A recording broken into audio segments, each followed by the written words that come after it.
يسعد اوقاتكم. انا دكتوره آية حلاق، اخصائيه بالتشخيص المخبري. بالبدايه بحب اتوجه بالشكر لمستوصف نور الاحسان الخيري لكل شيء عم بيقدمه من خدمات طبيه متنوعه. بهالفيديو رح احكي عن بعض التحاليل المخبريه الروتينيه اللي هي بتنطلب بشكل متكرر لتقييم صحه الجسم. طبعا في عنا انواع مختلفه من التحاليل المخبريه، فمنها بينعمل على عينه من الدم او عينه من البول او عينه براز.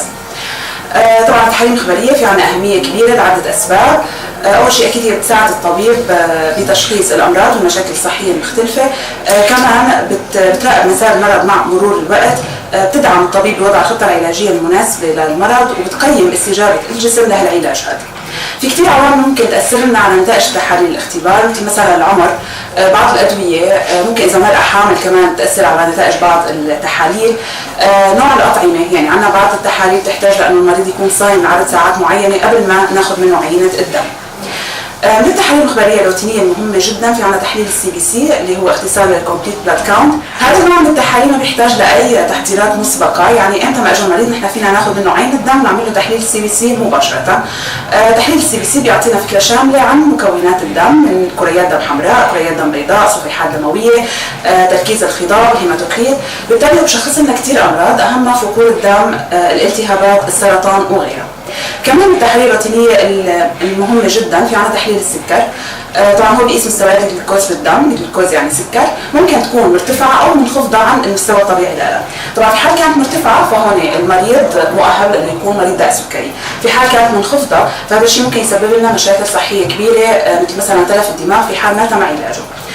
بتحليل السكر المفروض انه تكون عينه الدم على الريق، يعني نحن بنطلب من المريض انه يصوم لمده 8 ساعات قبل ما يجي يعطينا عينه الدم.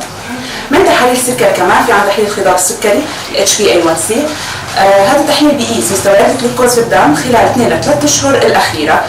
لذلك هو افضل وسيله لمتابعه المريض السكري. فنحن بنراقب خطه العلاج اللي محطوط عليها المريض لنعرف مدى نجاحها، وبالتالي الوقايه من حدوث مضاعفات المرض. هذا التحليل ما بيحتاج لصيام، امتى ما اجى المريض فينا نعمل له تحليل HbA1c مباشره. وعاده مريض الداء السكري المفروض يعمل هالتحليل كل 3 اشهر ل 6 اشهر، او على الاقل كل 6 اشهر، كل 6 اشهر لسنه، لحتى نضل متاكدين انه مستويات السكر عنده مضبوطه بالعلاج المناسب. كمان من التحاليل الروتينيه المهمه جدا تحليل الدهون اللي هو الكوليسترول والشحوم الثلاثيه، طبعا الكشف عن خطر الاصابه بالامراض القلبيه ومتابعه علاجها. طبعا ارتفاع الكوليسترول والشحوم الثلاثيه هو مؤهب لامراض تصلب الشرايين والجلطات القلبيه. كمان هالنوع من التحاليل بيحتاج لصيام، ونحن عاده نطلب من المريض يصوم مده 8 ل 12 ساعه قبل ما يعطينا عينه الدم، ويفضل 12 ساعه. في عندنا فحوصات لوظائف الكلى ووظائف الكبد. هلا فحوصات وظائف الكلى طبعا اكيد بتشخص لنا وجود مشكلات في الكليه، مثلا القصور الكلوي، او بحالات الامراض اللي هي ممكن تضر بالكليه مثل الداء السكري مثلا اللي بيأثر كثير على الكلى، او ارتفاع ضغط الدم وغيرها كثير من الامراض. الفحوصات وظائف الكلى هن الكرياتينين، يوريا، كمان معدل ترشيح الكلوي GFR، وهالتحاليل ما بتحتاج لصيام قبلها. فحوصات وظائف الكبد طبعا احنا بنعملها لحتى نعرف اذا الكبد عم بيشتغل بشكل صح او لا، اذا كان في مشكله عندنا التهاب، فيروس الى اخره. اهم الفحوصات الكبديه الانزيمات الكبديه ALT AST، البيليروبين، الالبومين، وفي عندنا ازمنه التخثر BT والBTTK.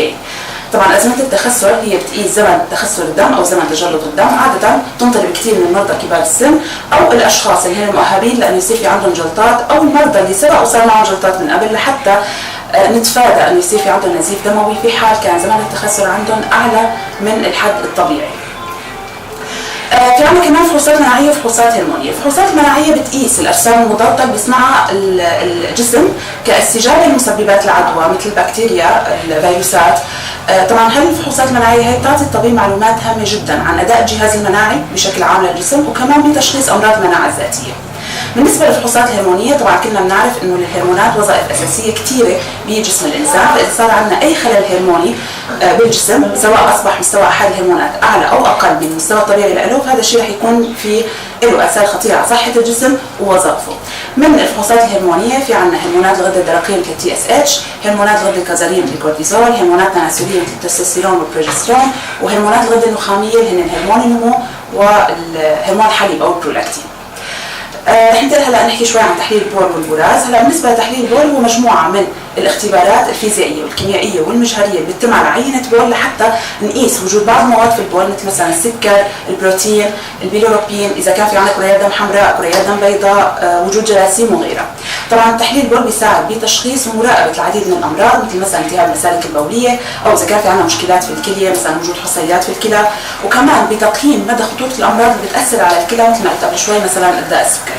تحليل البول ما بيحتاج لاي اجراءات قبله، بس يفضل انه عدم تناول اطعمه اللي هي ممكن انه تؤدي لتغيير لون البول مثل الشمندر مثلا. بالنسبه لتحليل البراز بيساعد تحليل البراز بتشخيص بعض حالات حساسيه الجسم مثل مثلا الكشف عن حساسيه بروتين الحليب عند الرضع، وكمان بحالات حدوث العدوى اللي بتسببها البكتيريا، الفيروسات والطفيليات اللي بتصيب الجهاز الهضمي، ولتحديد نوع الجراثيم او الطفيليات اللي بتصيب الامعاء. كمان بالنسبه لتحليل البراز ما في اي اجراءات بنعملها قبله، بس لازم تصل العينه باسرع وقت ممكن على المخبر، خصوصا في حال تعرض العينه للهواء او الحراره او اشعه الشمس، فهذا الشيء ممكن يعطينا نتائج خاطئه بالتحليل، فالمفروض تصل العينه خلال اقل من ساعه للمخبر. هي كانت لمحه بسيطه عن بعض الاختبارات المخبريه الروتينيه اللي بتنطلب بشكل متكرر. شكرا لاستماعكم، نحن دائما جاهزين للاجابه عن استفساراتكم، وتبقوا دائما بخير وصحه وعافيه.